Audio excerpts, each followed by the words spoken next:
Boa noite, igreja. É um enorme prazer, um grande privilégio estar aqui mais uma vez com vocês, podendo nesse momento juntos abrirmos a palavra de Deus para, como o Dani bem disse, aprender tudo aquilo que Deus tem para a gente nessa noite. A gente está em meio a uma série de mensagens, ou melhor, em meio ao nosso tema do ano que denominamos Para Servir. Você provavelmente já em algum momento ouviu falar sobre esse nosso tema do ano, e então dividimos esse tema anual falando de serviço, que muito mais que o nosso serviço aqui na igreja é uma atitude interna, espiritual, de estar disponível, entendendo o nosso propósito no mundo, a partir daquilo que aprendemos de Jesus, que veio não para ser servido, mas também para servir. E nós, como bons discípulos dele, temos tentado viver uma vida disponível ao mundo, de serviço. Então, ao longo do ano temos falado e falaremos ainda mais sobre isso, e dividimos esse ano em algumas séries de mensagens. Então, falamos sobre, a primeira série foi Gentilmente, onde falamos sobre o fruto do Espírito, e agora estamos na nossa série de mensagens, Nós, discípulos, fazem discípulos. Nós, discípulos, fazem discípulos. Basicamente temos falado sobre discipulado. Mateus 28, versículo clássico, você já ouviu, Jesus dá uma ordem direta aos discípulos que se aplica a nós hoje, de ir e fazer novos discípulos. Foi a maneira que Jesus pensou em fazer com que os ensinos dele criassem raiz no mundo. E se hoje eu e você estamos aqui, foi porque aquelas pessoas do passado levaram esse desafio a sério, foram fazendo discípulos, e hoje a mensagem do Evangelho se espalhou por quase todo o mundo. O discipulado é também uma forma de serviço espiritual que prestamos uns aos outros. Por isso, encaixamos o discipulado no nosso tema anual Para Servir. E nós temos tentado, então, de alguma forma, humildemente, tentado ampliar o conceito de discipulado. Porque muitas vezes, quando se fala em discipulado, automaticamente se pensa em rotina, em quantos encontros teremos, serão encontros semanais, quinzenais, se pensa também em material, qual material que será usado. E a gente tem tentado ampliar um pouco esse conceito, e não dizendo que esse formato não presta ou perdeu o seu valor, mas sim tentado ampliar um pouco o conceito de discipulado, olhando para Jesus, vendo o que Jesus fez, como ele fez com os seus discípulos.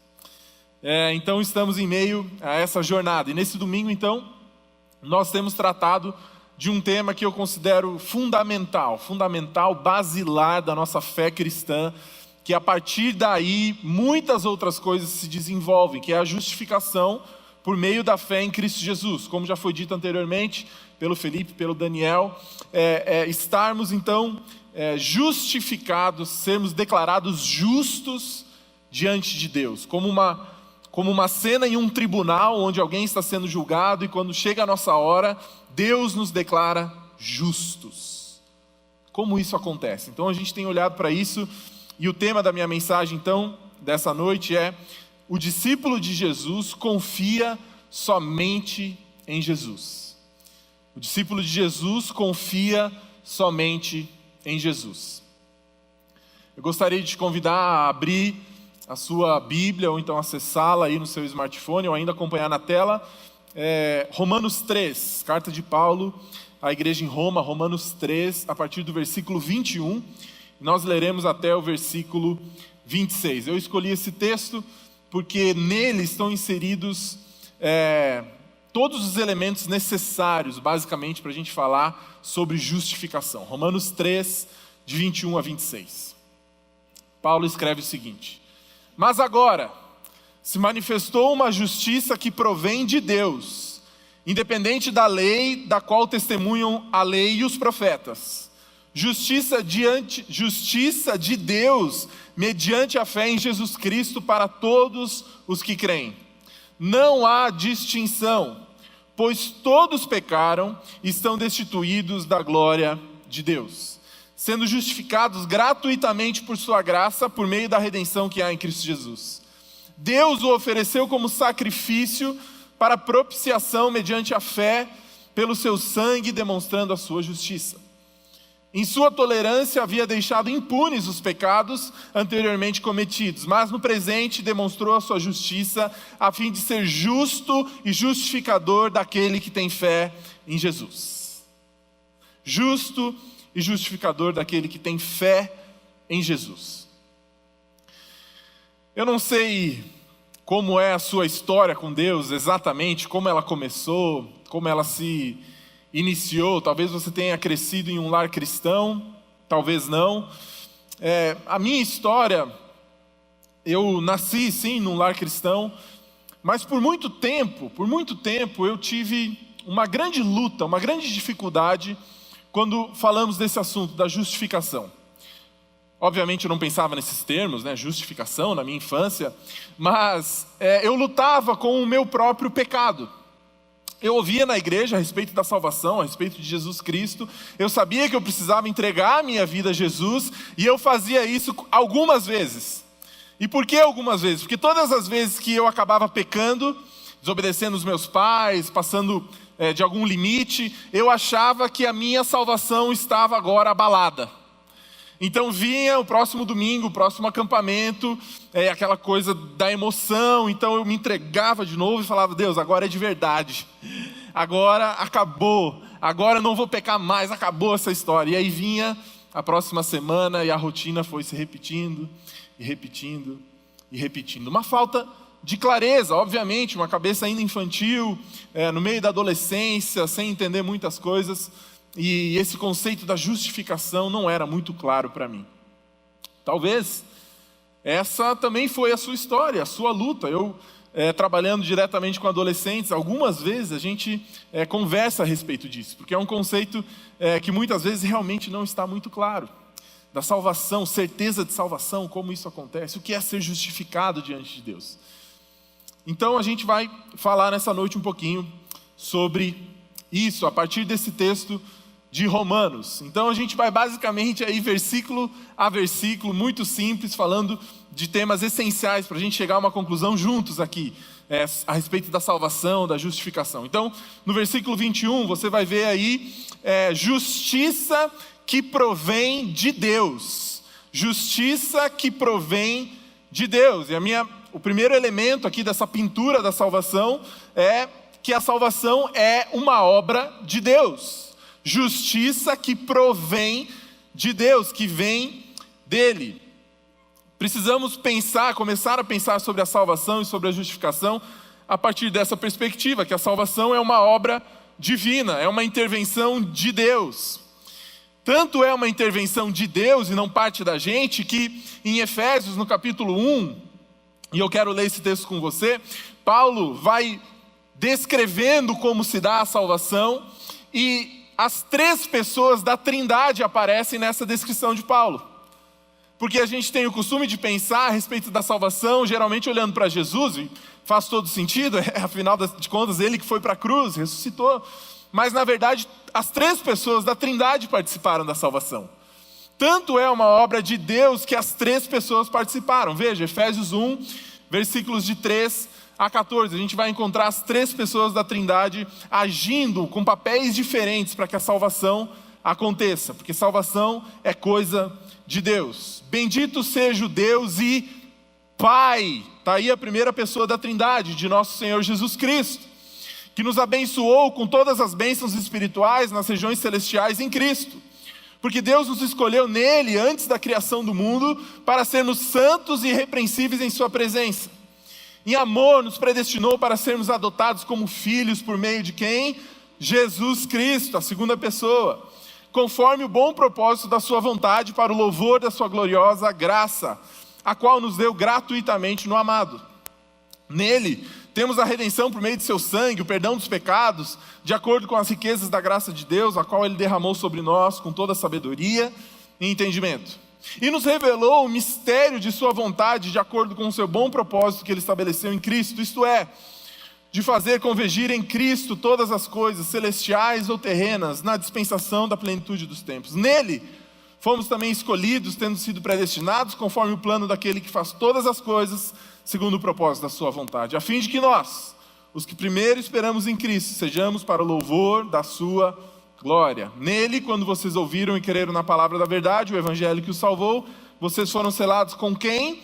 Com o Espírito Santo da promessa, que é a garantia da nossa herança até a redenção daqueles que pertencem a Deus, para o louvor da sua glória. Salvação é coisa de Deus, salvação é obra de Deus. Tanto é obra de Deus que as 3 pessoas da Trindade participam, cada uma com o seu papel.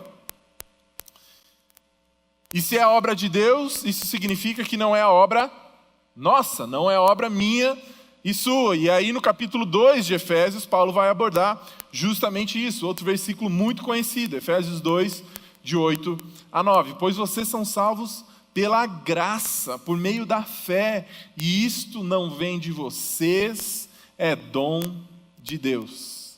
Não por obras, para que ninguém se glorie. O que a gente está dizendo aqui é que a salvação começa em Deus, se desenvolve em Deus e termina em Deus. Não há nada que eu e você possamos fazer para de alguma forma compor a nossa salvação com algum outro elemento, senão a fé.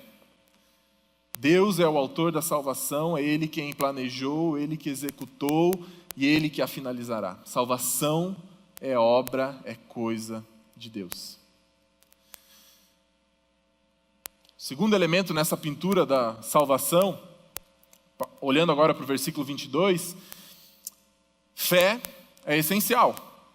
Justiça de Deus mediante a fé em Jesus Cristo, para todos os que creem. Justiça de Deus mediante a fé em Jesus Cristo para todos os que creem. Fé é essencial. Fé e tão somente fé. E é interessante a gente pensar que a fé é justamente o único elemento que é necessário para que a salvação aconteça.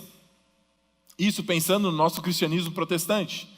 Porque se você for pesquisar, se você for passear em outras religiões, tentar descobrir algumas outras coisas, você descobrirá que isso é exclusividade do cristianismo. A fé como único elemento para a salvação.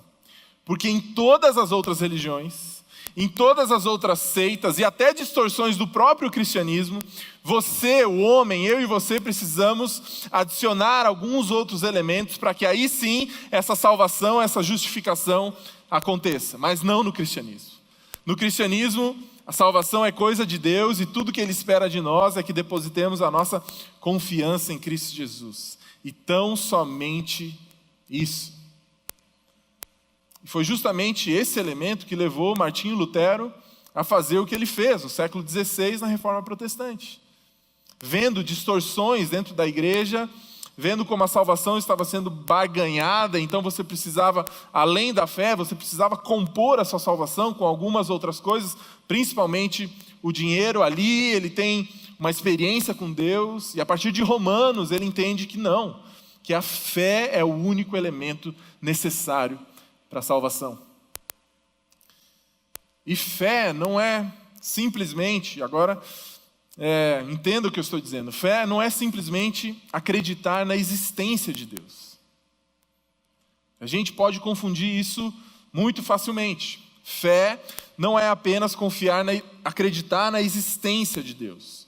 A fé, nos termos bíblicos, de forma bíblica, a fé que opera para a nossa salvação além de acreditar nos fatos, é confiar nos efeitos. Então quem tem fé em Jesus Cristo não simplesmente acredita que Jesus veio, morreu e ressuscitou, acredita na existência de Deus, mas mais do que isso, ele tem certeza, uma certeza interior que é dada por Deus, de que aqueles fatos que aconteceram no passado possuem efeitos até os dias de hoje. Que de alguma forma difícil de explicar, de um fato que aconteceu há mais de 2000 anos atrás, de um judeu lá em Israel, que veio e morreu, que o fato de Jesus ter morrido é um fato, ter morrido e ressuscitado possui efeitos até hoje. Isso é ter fé. E é muito fácil você confundir, o meu amigo tem fé, ele acredita em Deus. Tudo bem, isso é um bom primeiro passo, mas isso não significa que ele possui uma fé operante, uma fé salvífica, uma fé que o dá a salvação e que o dá a justificação. Porque fé, mais do que acreditar na existência, é confiar nos efeitos, que aqueles fatos possuem efeitos espirituais até hoje. E por que, então, a fé? Por que não algum outro elemento? Por que não o amor? Por que não a generosidade?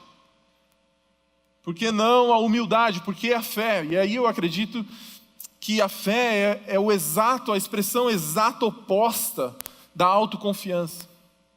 E é por isso que Deus escolheu a fé. Para que você tenha fé, você precisa ter reconhecido a sua incapacidade, tenha que ter dado um passo atrás e descoberto que você é realmente incapaz. E aí você vai procurar alguém que seja capaz. E esse alguém capaz é Cristo Jesus. Por isso, a fé e não o amor, não a alegria, não a generosidade, mas a fé.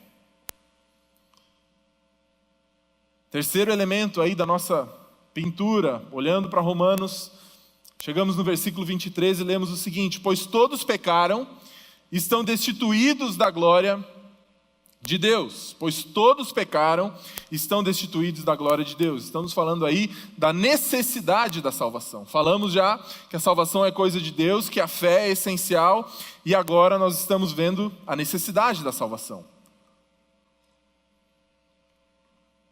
Desde que eu comecei o meu preparo ministerial, desde a época do seminário e desde o tempo que estou aqui, anualmente a gente organiza uma viagem missionária com a nossa juventude, jovens e adolescentes, em parceria. A gente escolhe algum lugar, conversa com alguma igreja local que nos receba, a gente vai para algum lugar e passa uma semana lá falando de Jesus, de forma criativa, de forma diferente, indo de casa em casa, nas igrejas, todo lugar que você imaginar, da maneira que Deus vai nos dando ali a sabedoria de lidar, enfim.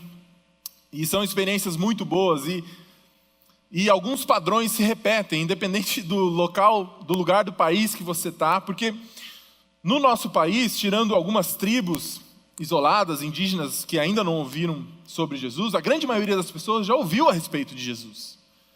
Você vai conversar com alguém, as pessoas sabem quem Jesus é. Pô, Jesus é conhecido, mas não necessariamente elas sabem do todo, elas sabem de forma superficial. Então, você vai conversando com essas pessoas, e aí, pô, então você já ouviu falar sobre Jesus? Sim, vou falar sobre Jesus.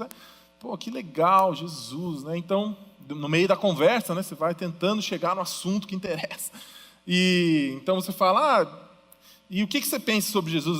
Jesus é um cara legal, né? Morreu por nós. Aí, pô, o cara tá, né? Mas aí você tenta entrar mais a fundo. Mas por que ele morreu por nós? O que isso quer dizer?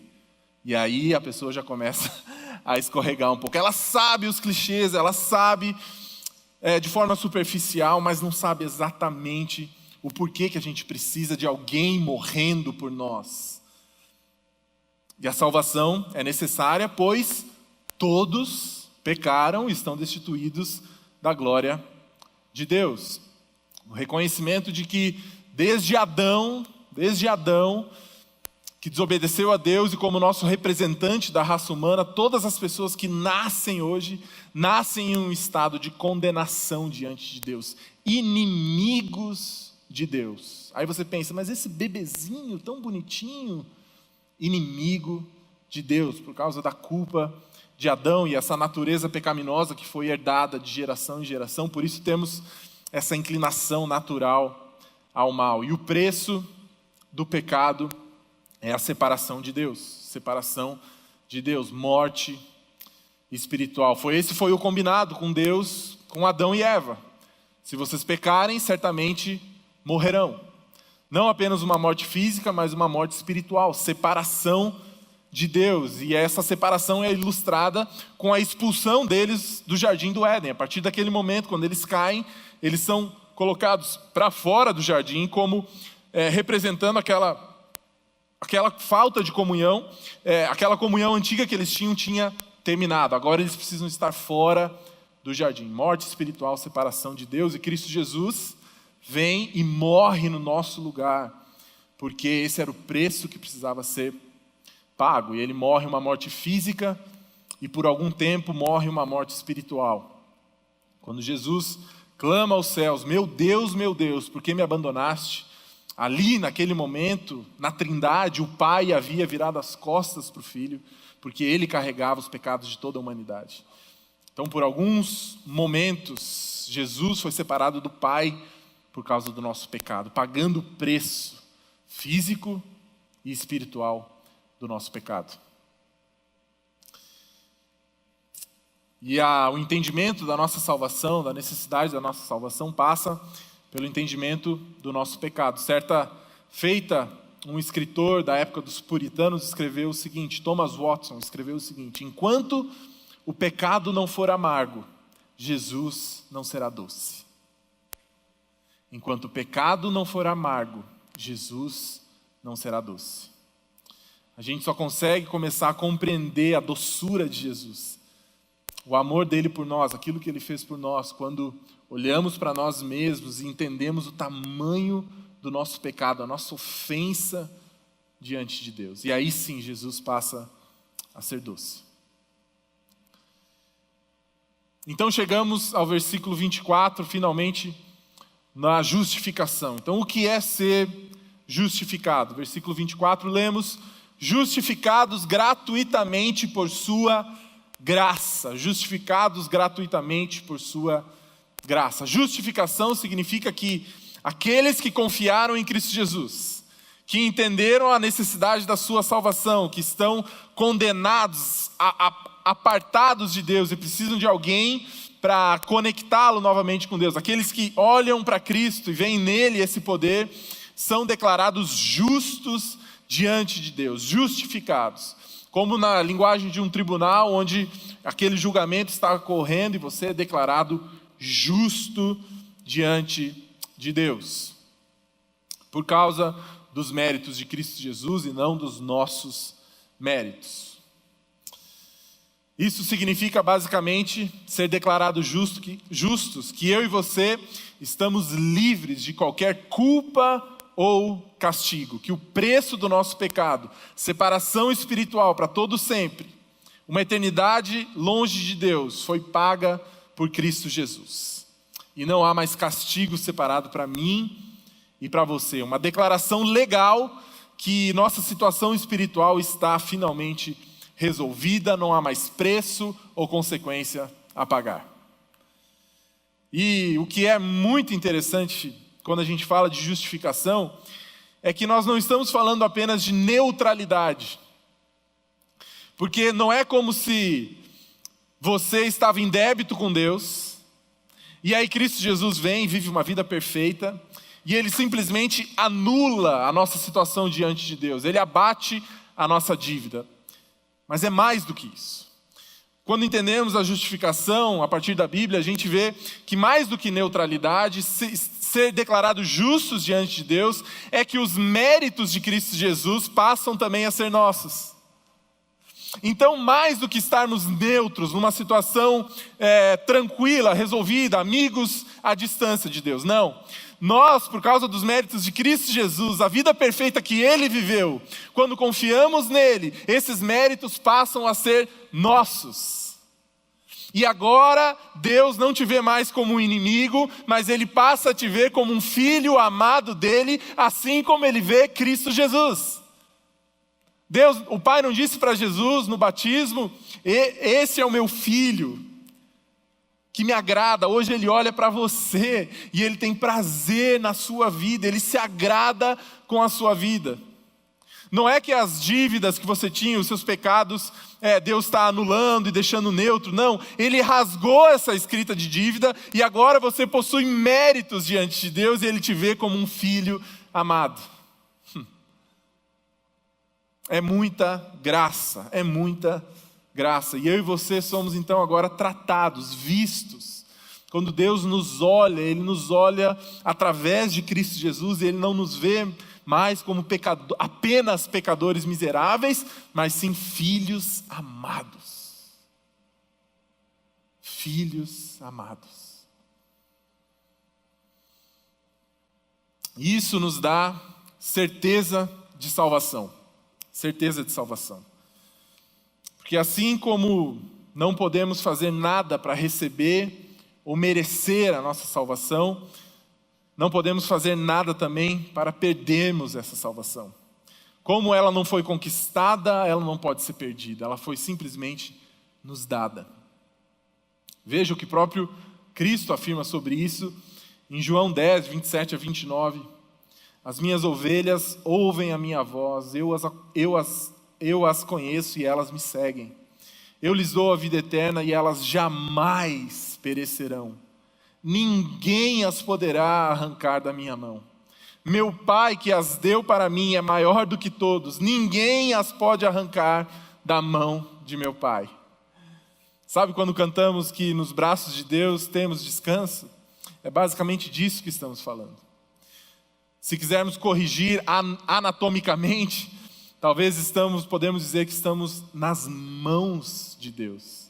E ninguém pode nos arrancar de lá, nem você mesmo. Se você é uma ovelha de Cristo Jesus, você está nas mãos dele e nada pode mudar essa situação. Ninguém pode arrancar você dessa situação. Você pode ter certeza da sua salvação. Certeza da sua salvação. Justificados diante de Deus, vistos como Cristo Jesus, como Filho amado de Deus.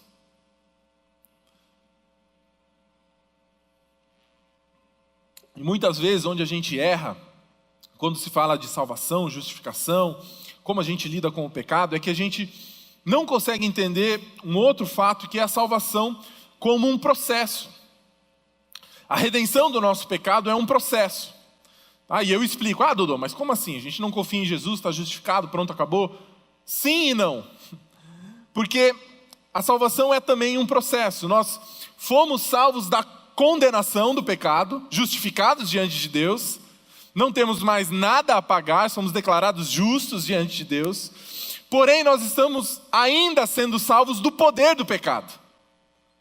E futuramente seremos salvos da presença do pecado. Então, a salvação é um processo, não quer dizer que o pecado não fará mais parte da sua vida, como eu pensava. Não, significa que você está em um processo. Quando você confiou em Cristo Jesus, você foi salvo da condenação do pecado. Mas hoje, você que já confiou em Jesus, está sendo salvo do poder do pecado. Cada dia a dia, se parecendo mais com Cristo Jesus, lutando com alguns pecados, caindo em outros e se levantando novamente, vamos sendo livres do poder do pecado, para que no futuro, na glória eterna, seremos finalmente salvos da presença do pecado. Então, às vezes, a gente falha em entender, em separar as coisas. John Newton, que foi um comerciante de escravos, que depois acabou se convertendo, escreveu certa feita o seguinte: não sou o que devo ser, não sou o que desejo ser, não sou o que espero ser, mas Deus seja bendito, porque não sou o que costumava ser, e pela graça de Deus eu sou o que sou. Sabe o que ele está dizendo aí? Que a salvação é um processo. Que ele ainda não chegou lá, que ele ainda não é o Thomas Watson que ele desejava ser, que ele via a partir das Escrituras que ele deveria ser, mas ele já está bem distante do John Watson que ele era no passado, comerciante de escravos. E se hoje ele se tornou o que ele se tornou, foi por causa da graça de Deus. Salvação como um processo, cada vez mais, gradualmente se parecendo com Cristo Jesus, embora a nossa condenação esteja para sempre resolvida. E aí você me pergunta, mas como eu posso servir outras pessoas com esses conceitos? Como que isso se encaixa? Como eu posso levar isso para outras pessoas? Eu gostaria de ilustrar, e caminhando já para o nosso fim, com uma história que está em Lucas, no capítulo 19, a partir do versículo 1. Lucas 19, de 1 a 10, a história que você conhece, que é a história de Zaqueu. Lucas 19, de 1 a 10, veja só. Jesus entrou em Jericó e atravessava a cidade. Havia ali um homem rico chamado Zaqueu, chefe dos publicanos. Ele queria ver quem era Jesus, mas sendo de pequena estatura, não o conseguia por causa da multidão. Assim, correu adiante e subiu numa figueira brava para vê-lo, pois Jesus ia passar por ali. Quando Jesus chegou àquele lugar, olhou para cima e lhe disse: Zaqueu, desça depressa, quero ficar em sua casa hoje. Então ele desceu rapidamente e o recebeu com alegria. Todo o povo viu isso e começou a se queixar. Ele se hospedou na casa de um pecador. Mas Zaqueu levantou-se e disse ao Senhor: Olha, Senhor, estou dando a metade dos meus bens aos pobres, e se de alguém extorquir alguma coisa, devolverei 4 vezes mais. Jesus lhe disse: Hoje houve salvação nesta casa, porque este homem também é filho de Abraão. Pois o Filho do Homem veio buscar e salvar o que estava perdido. As informações que a Bíblia nos dá a respeito desse carinha chamado Zaqueu, que muitas vezes é visto como uma figura simpática, né? Se você participou aí de classe de crianças, ministério infantil, você deve já ter pintado Zaqueu em cima de uma árvore. Geralmente ele é um senhorzinho, bonitinho, sorridente, procurando por Jesus, né? Mas a Bíblia nos conta algo um pouco diferente, porque ele realmente era baixinho, sim, isso é verdade, e um baixinho com muita grana. Zaqueu tinha muito dinheiro, ele era rico. Talvez a informação mais importante sobre ele é que ele era um publicano. Mais do que um publicano, ele era chefe dos publicanos. E os publicanos, ou cobradores de impostos, eles basicamente eram contratados pelo governo romano, que na época dominava o povo judeu, contratavam próprios judeus, traidores da pátria, para ir de casa em casa, na casa dos judeus, e tirar o imposto, tirar uma grana. Então esses caras, cobradores de impostos, eram basicamente odiados pelo povo. Zaqueu não era um cara tão legal assim, e ele era o chefe dos publicanos. Basicamente, ele extorquia pessoas que extorquiam o povo judeu. Ele tirava ainda o dele para supervisionar essa extorsão. E é sabido que os publicanos, os cobradores de impostos, cobravam muito mais do que precisavam para tirar uma parte para eles. Um judeu que era completamente rejeitado pelo próprio povo. Começa a sua carreira, não sei há quanto tempo, mas acaba se tornando um chefe dos publicanos, um supervisor. Por quanto tempo ele viveu essa vida, não se sabe também, 5, 10 anos, até se tornar o grande Zaqueu. Na escola, o anão Zaqueu, ninguém respeitava, o baixinho, o anão Zaqueu. Mas agora todos o temem, grande Zaqueu, chefe dos publicanos. Zaqueu provavelmente estava vivendo a vida que ele sonhava. Muito dinheiro, uma mansão, uma cobertura na beira da praia talvez, cheio de serventes em sua casa, o servindo. Zaqueu estava vivendo ali a vida. Bem provável que era muito odiado, mas sem dúvida temido. Fica sabendo então que Jesus está vindo para a cidade e como ali um boêmio, cheio de dinheiro, quer ver quem é esse tal de Jesus que todos falam, o Messias. Ele vai para onde está o movimento, a ação, as grandes festas. Zaqueu está sempre lá. Zaqueu era esse cara.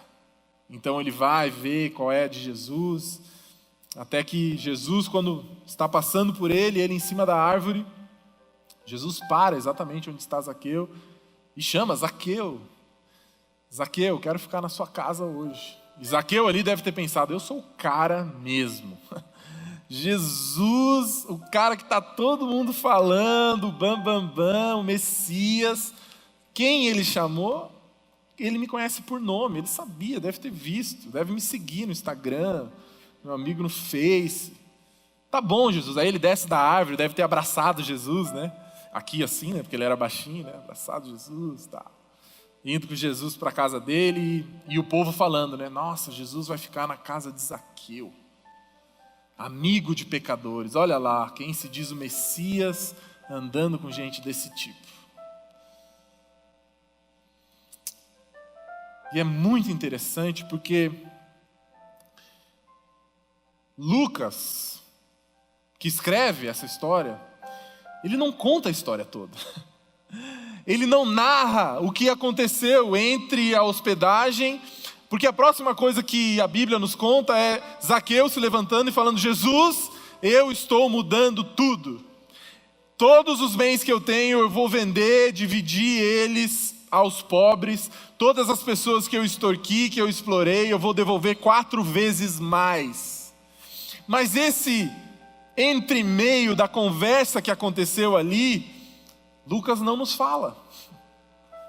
E eu acredito que ele não nos fala porque rapidamente eu e você tornaríamos essa conversa nos 7 passos para converter o seu vizinho. 70 estratégias para melhorar a sua sogra. Sabe como? Ele não narra exatamente o que aconteceu, mas Zaqueu estava simplesmente lá com Cristo Jesus. E no meio daquela conversa, em algum momento, Jesus deve ter tocado no assunto do quanto ele amava Zaqueu, mesmo com todos os seus pecados, e o que ele viria a fazer. Porque algo aconteceu em Zaqueu. Algo aconteceu ali na vida dele, a ponto dele mudar completamente a sua vida. E a verdade é que Deus está salvando pessoas diariamente.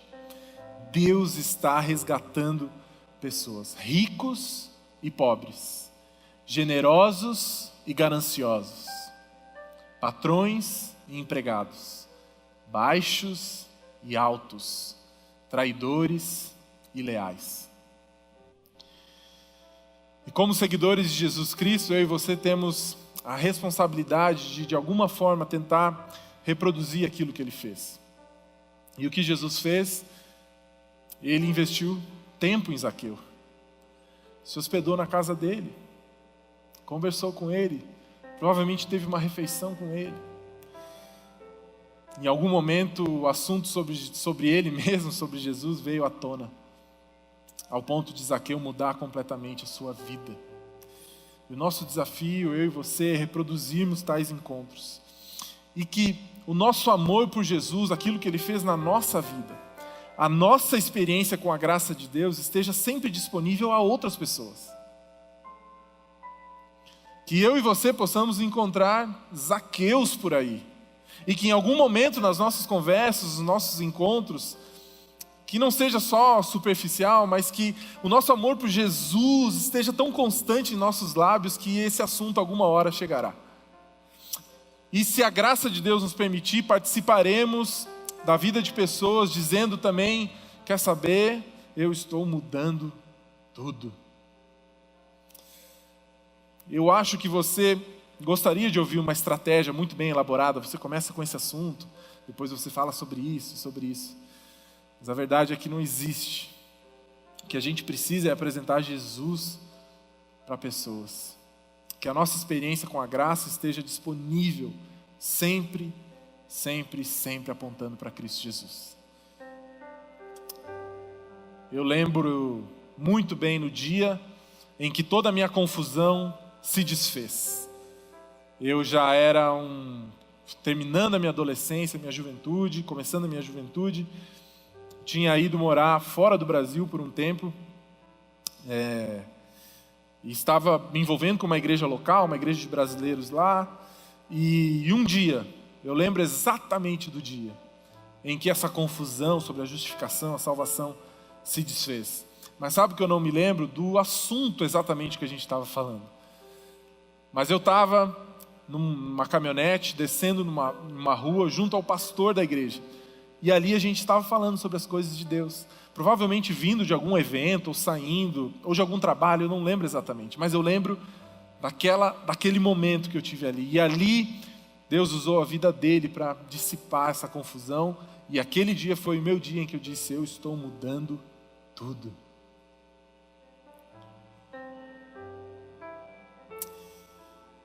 Eu queria muito que nessa noite você tenha essa experiência de Zaqueu. E eu não posso falar tão claramente, abertamente sobre o Evangelho sem dar uma oportunidade para pessoas que estão aqui nessa noite. A pintura da salvação está muito clara. Salvação é coisa de Deus. Fé é o único elemento necessário. Todos precisam de salvação. E você pode ter certeza da sua salvação, porque aqueles que confiam em Jesus estão justificados para sempre. E eu queria perguntar nessa noite se existe algum coração aqui em que essa fé está sendo de alguma forma gerada em você, nesse momento, nessa noite. Talvez enquanto eu falava, alguma coisa mexeu com você, você ainda não tomou essa decisão de depositar a sua fé em Cristo Jesus, não acreditar na existência de Deus, mas confiar nos efeitos da obra de Jesus. E eu queria te convidar nessa noite a tomar uma decisão de falar: eu estou mudando tudo. Essa é a minha noite. Eu gostaria que todos se colocassem de cabeças curvadas e eu vou convidar pessoas a tomar essa decisão. Basicamente, você vai dar um aceno com a sua mão quando eu perguntar, e depois eu vou te convidar a vir até aqui à frente. A gente vai fazer uma oração juntos. Muitas pessoas já fizeram isso também. Então eu gostaria de te convidar agora, onde você está. Se Deus de alguma forma falou com você, você não tem certeza da sua salvação, você tem confusão a respeito disso, ou você nunca tinha ouvido falar sobre fé em Cristo Jesus, essa talvez seja a sua noite. Se você quer declarar abertamente que confia em Jesus para a sua salvação, eu peço que você acene daí de onde você está mesmo, se esse é você nessa noite. Existe alguém aqui que deseja, que entende o seu pecado, que entende que hoje é inimigo de Deus, está condenado para todo sempre, se não confiar em Jesus, e você deseja confiar em Jesus? Existe alguém aqui nessa noite? Você quer falar: sim, Jesus, eu quero mudar tudo.